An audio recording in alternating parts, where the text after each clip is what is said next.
Greetings YouTube, this is part 6 of Camunon's Uber commission, Neox the Hedgehog.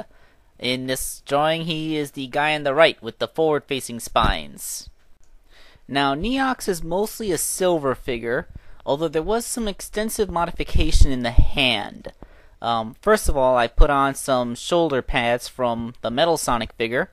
This is actually a relatively complicated part swap because it involves taking out the central peg that holds the shoulder assembly together, because the Metal Sonic figure comes with a longer peg to hold on to the shoulder pads, and it doesn't quite clip in the front, but they do stay on very securely and are able to articulate separately from the shoulders, just like it does in the Metal Sonic figure.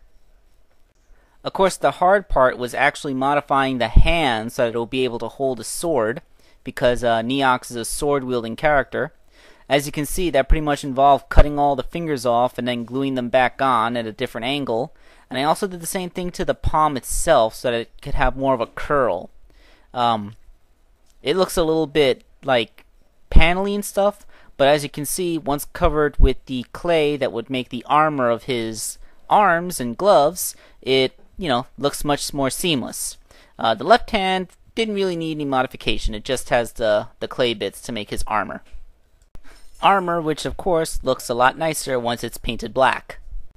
The legs had a little bit of clay around the boots to match the shape and design. I would have given him actual knee pads, except the way that Silver's knees go, there's really no way to put them on there without either botching the articulation or just having them fall off every time he tries to bend the knees. So yeah, the knee pads are just kind of attached to the top of the boots, which are actually a pretty good shape for the armored boots that Neox had. The body, simple repaint after I cut off the spines and tail, and oh yeah, he also has this little backpack thing going on. And once all painted up, he has a body. Let's work on his head now. To start with, I took a shadow head and cut all of the spines off and sanded it round.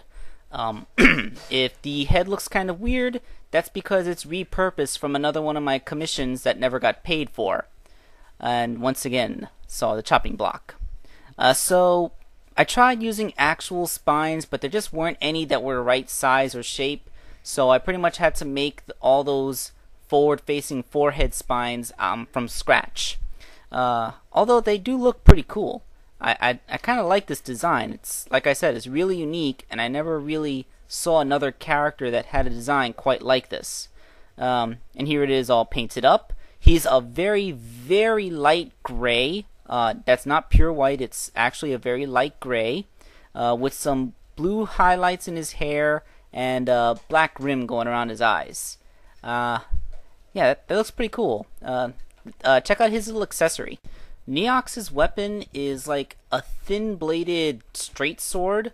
It kind of strikes me as an easily concealable weapon. It's basically cut from another piece of that plastic sheet that I use so often, and the handle is made out of Chitara's staff. You know, that rubbery staff that's completely useless as a staff because it's too rubbery. Well, for an action figure, it makes a great sword hilt if you cut it short enough. It's also painted up to look nice and techy. And so here is the completed Neox figure. As you can see, he's holding his sword, and I think he does so pretty naturally. Of course, the spines coming down over his nose look kind of weird from the front, but from an angle it looks pretty awesome. So this is Neox, another character made by one of Camunon's friends, and this is Toy Customizer Wake Angel 2001, signing out.